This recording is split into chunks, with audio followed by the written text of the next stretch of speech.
Y entonces ahora vas a hacer la propuesta. Antes de hacer la propuesta, algo bueno es que tengas tu perfil cargado.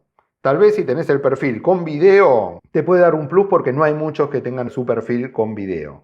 Pero en tu perfil trata de cargar aquellas cosas que hiciste. Si hiciste sitios web, si hiciste traducciones, todo lo que hayas hecho, podés poner links como referencia a esas cosas para que lo lean. Mi opinión es que pese a que puedas usar un seudónimo y proteger tu privacidad, lo que no está bueno es mentir en el perfil. Especialmente no está bueno mentir cuando mencionás lo que hiciste, tus conocimientos y tus habilidades. Pensá el tiempo que pierde el que busca y el tiempo que perderías en armar las propuestas para trabajos en los que no calificás. No sigo este tema porque el que miente ya sabe que no está bien. Sí, realmente no está bueno mentir y hacerse pasar por otro.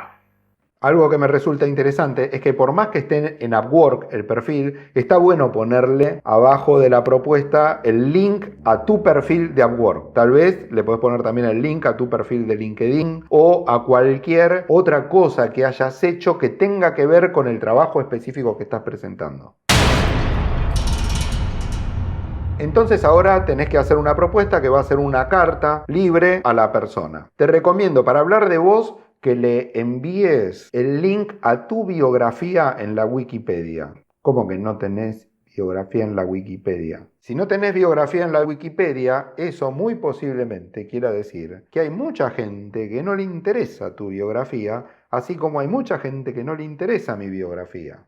Ya sí tengo biografía en la Wikipedia. Entonces, es muy probable que cuando mande la propuesta, al posible cliente no le va a interesar tu biografía. Al posible cliente lo que le interesa es cómo le vas a resolver el problema. Entonces, trata de ser breve en tu presentación personal. Y si la persona quiere leer más, tiene el link al LinkedIn o al profile o a otro link que le quieras mandar.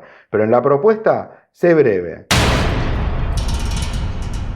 Y tal vez a veces hasta sin presentarte. Entonces lo que le puedes mencionar son trabajos parecidos a lo que él está pidiendo y a partir de los requerimientos decirle mi manera de resolver este problema tal como lo hice en tal otra situación sería de esta manera, a menos que tengas otra propuesta, siempre ser flexible. Y yo pienso que de no mediar esto y esto se podría hacer en tanto tiempo o voy a gastar tantas horas, mi forma preferida de trabajo es de esta forma, pero mencionarle cosas de cómo va a ser el proceso de resolución de la tarea que está pidiendo. Enfocarte en eso, no en tu biografía. Por más que diga yo di el máster acá, yo di el máster allá, lo importante es cómo le resolvés el problema que el cliente está planteando. Explicáselo y hasta sea amigable y mostrarle tus ganas de colaborar con la propuesta que estás haciendo. Y también sé breve, porque el cliente se va a tomar pocos segundos para decidir aquellos candidatos entre los cuales va a elegir. Ahora que sabes estas cosas está bueno suscribirte, ¿no? Porque van a venir otros tips que tienen que ver con el uso, no con lo que te dicen los manuales o lo que te dicen simplemente en los libros. Esto tiene que ver con cosas que me pasaron o que le pasaron a algún amigo. Tenés que hablarle como si ya te hubiese contratado. Y entonces le vas a decir, hola Antonio, te voy a presentar. ¿Y cómo sabía que se llama Antonio? Porque ya vimos anteriormente que vas a ver los comentarios. A veces en los comentarios aparece, fue muy bueno trabajar con Antonio. Ah, bien. Entonces ahí, ya cuando le mandas la propuesta, le decís, hola Antonio. Entonces esa propuesta es diferente de los otros. Que le dice, hola, dear client. Hola, querido cliente. Entonces va a decir, ¿este dónde me conoce? Y va a leer la propuesta. Y también tiene que ser relativamente breve.